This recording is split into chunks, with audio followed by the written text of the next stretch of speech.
दोस्तों हिटलर की नफरत यहूदियों के लिए क्यों इतनी गहरी थी? आखिर क्या वजह थी कि उसने इतनी बड़ी तबाही मचाई? चलिए आज हम जानेंगे इस वीडियो में। दोस्तों हिटलर का सफर शुरू होता है 1889 में, जब वो ऑस्ट्रिया के एक छोटे से गांव में पैदा होता है। दोस्तों उसका बचपन आसानी से नहीं गुजरा। उसके वालिद से उसके ताल्लुकात हमेशा खराब रहे, लेकिन उसकी माँ से उसका गहरा लगाव था। दोस्तों यही माँ थी जो उसके मुसव्विर बनने के सपने को जन्नत की रंग देती थी। अमूमन दोस्तों हिटलर बचपन से ही पेंटिंग में दिलचस्पी रखता था ताकि Vienna academy of fine arts में दाखिला ले सके, लेकिन यहाँ उसे पहला बड़ा धचका लगा।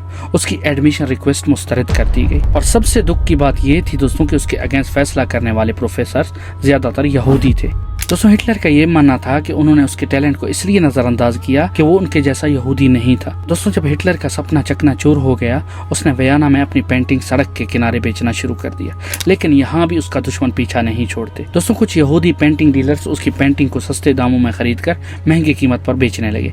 जब हिटलर ने उनसे ज्यादा पैसे मांगे तो उन्होंने उसका मजाक उड़ाया और कहा कि तुम्हारी पेंटिंग्स बेकार है, मतलब कि बकवास है। दोस्तों इस सारे वाकयात के बाद सबसे बड़ा सदमा हिटलर को तब लगा जब उसकी माँ, जिसे वो दुनिया में सबसे ज्यादा चाहता था, छाती के कैंसर से मर गई। ये कैंसर उस यहूदी डॉक्टर ने इलाज करते वक्त गलती से बढ़ा दिया। हिटलर को महसूस हुआ कि उसकी माँ की मौत कोई गलती नहीं थी, ये जानबूझकर किया गया था। ये डॉक्टर जो यहूदी था हिटलर के लिए एक सिंबल बन गया उन सारी नफरत का जो उसने अपने दिल में यहूदियों के लिए महसूस की थी। फिर दोस्तों पहली जंग अजीम में जर्मनी के लिए एक और आफत का दरवाजा खुला। जर्मनी जो यूरोप का ताकतवर मुल्क था, इत्तेहादी फौजों के हाथ में गिर गया और इस शिकस्त का जिम्मा भी हिटलर ने यहूदियों पर डाला। उसका मानना था यहूदियों ने जर्मनी की इकोनॉमी और मीडिया पर कब्जा कर लिया था, जिन्होंने जंग के दौरान अपने फायदे के लिए जर्मनी को तबाह कर दिया। दोस्तों हिटलर ने अपनी किताब मेन काम्फ में लिखा, अगर जर्मनी की मईशत पर उन यहूदियों का कब्जा ना होता तो लाखों जर्मनी फौजी बेकार नहीं मरते। यहूदियों को हिटलर ने अपने मुल्क का गद्दार समझा, जो सिर्फ अपने फायदे के लिए सब कुछ बर्बाद करने को तैयार थे। फिर दोस्तों 1920 में हिटलर ने नाजी पार्टी ज्वाइन की और 1921 में उसका लीडर बन गया। हिटलर का ख्याल था अगर जर्मनी को वापस अपनी इज्जत और ताकत हासिल करनी है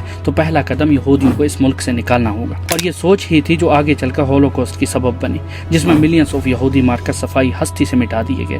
दोस्तों हिटलर की नाजी पार्टी ने जर्मनी में ऐसे कानून नाफिज किए जो सिर्फ यहूदियों के खिलाफ थे। फिर दोस्तों 1935 में न्यूरमबर्ग लॉज पास किए, जिसमें यहूदियों को जर्मन की सोसाइटी के हर पहलू से अलग कर दिया गया। उनकी सिटीजनशिप खत्म कर दी गई और उनके राइट्स भी छीन लिए गए। फिर आई 1938 के क्रिस्टल नाइट यानी टूटे शीशे की रात, जिसमें यहूदियों के घरों, दुकानों और इबादत गाहों पर हमला किया गया और सड़कों पर टूटे हुए शीशे के टुकड़े बिखर गए। लेकिन दोस्तों असली तबाही तो अब आनी थी, हिटलर का फाइनल सोल्यूशन।